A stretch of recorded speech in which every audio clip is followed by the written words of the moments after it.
रंगबलिदानाचा त्या तिरंग्यात पाहावा, उत्साह देशप्रेमाचा अंगी संचारावा, जयघोष भारताचा आसमंती गुंजावा, सण हा स्वातंत्र्याचा सदैव चिरायू व्हावा। स्वातंत्र्य दिनाच्या सर्वांना हार्दिक शुभेच्छा।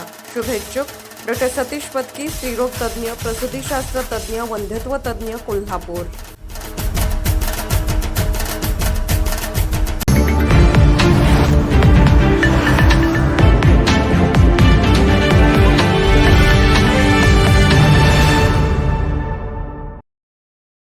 छत्रपती प्रमिलाराजे रुग्णालय सीपीआरच्या जागेवर धर्मशाळेचा डाव उधळून लावू, गुजराती मारवाडीसाठी धर्मशाळा उभारण्याचा घाट, रिपब्लिकन पार्टीचा संताप, प्राध्यापक शहाजी कांबळे यांचा केंद्र शासनाला इशारा। कोल्हापूर जिल्ह्यातील गोरगरीब आणि सर्वसामान्य जनतेचा आधारवड असलेल्या छत्रपती प्रमिलाराजे रुग्णालयाच्या सीपीआर जागेवर गुजराती व मारवाडी समाजासाठी धर्मशाळा उभारण्याचा घाट घातला जात असेल तर हा प्रकार कोणत्याही परिस्थितीत खपवून घेतला जाणार नाही। सीपीआरची जागा ही रुग्णसेवेसाठी आहे, कोणत्याही विशिष्ट समाजाच्या धर्मशाळेसाठी नाही।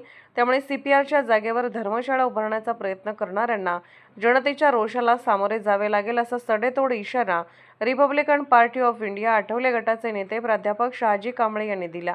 सीपीआर म्हणजे कोल्हापूर जिल्ह्यातील सर्वसामान्यांचा थोरला दवाखाना। जिल्ह्याच्या कानाकोपऱ्यातून तसेच शेजारील जिल्ह्यातून हजारो गरीब रुग्ण उपचारासाठी येथे येतात। रुग्णालयात आजही अनेक सुविधा अपुऱ्या आहेत। रुग्णांना खाटा मिळत नाहीत, नातेवाईकांना मूलभूत सुविधा मिळत नाहीत।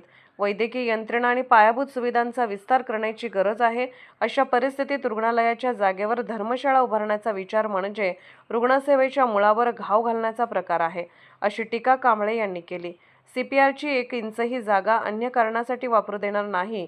ही जागा जनतेच्या हक्काची आहे आणि तिचा वापर केवळ रुग्णसेवेसाठीच झाला पाहिजे। धर्मशाळेच्या नावाखाली सीपीआरची जागा हडपण्याचा कोणताही डाव असेल तर तो रिपब्लिकन पार्टी उधळून लावेल। गरज पडल्यास तीव्र आंदोलन छेडून शासनाला निर्णय मागे घेण्यास भाग पाडू, असा इशाराही प्राध्यापक शहाजी कांबळे यांनी दिला। सीपीआर रुग्णालयाच्या जागेचा प्रश्न हा केवळ एका समाजाचा किंवा एका संस्थेचा प्रश्न नसून कोल्हापूरच्या जनतेच्या भावनेशी जोडलेला आहे। त्यामुळे शासनाने या प्रकरणात तातडीने भूमिका स्पष्ट करावी, अन्यथा जनतेच्या हितासाठी रस्त्यावर उतरून आंदोलन करण्याची वेळ येईल, असा इशारा प्राध्यापक शहाजी कांबळे यांनी दिला। कोल्हापूरहून दर्पण न्यूजसाठी अनिल पाटील। या इमारतीत स्थानिकांना डावलून गुजर मारवाड्यांना आणून त्यांच्या धर्मशाळा इथं उभा करण्याचं एक नवं षडयंत्र पुढे येताना दिसायला लागलेला आहे। सेवेचा भाग जो आहे तो आम्हा कोल्हापूरकरांना कोणी शिकवायची आणि पायंडा घालून द्यायची अजिबात गरज नाही। सेवा आमच्या रक्तात आहे। त्यामुळं अशा पद्धतीचा गुजर मारवाड्यांचं जी धर्मशाळेचा घाट घातलेला आहे तो ताबडतोब थांबवावा।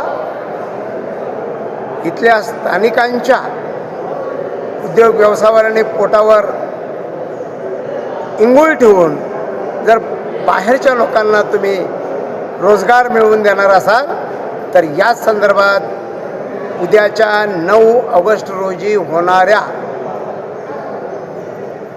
लोकार्पण सोहळ्यामध्ये महाराष्ट्राचे मुख्यमंत्री नामदार देवेंद्रजी फडणवीस साहेब यांना या सर्व गोष्टी आम्हाला सांगाव्या लागतील। या कार्यक्रमामध्ये आम्ही सहभागी आहोत, परंतु आमची भूमिका घेऊन सहभागी आहोत। उपस्थित केलेल्या मुद्द्यांच्या संदर्भात तातडीनं प्रशासनानं चर्चा करावी, अन्यथा 9 तारखेच्या लोकार्पण सोहळ्यामध्ये आम्हाला भूमिका घ्यावी लागेल। जय भीम, जय भारत। निर्भीड बेधडक बातमीसाठी दर्पण न्यूज चॅनलला लाईक करा, शेअर करा, सबस्क्राईब करा। मुख्य संपादक अभिजित रांजणे, दर्पण न्यूज।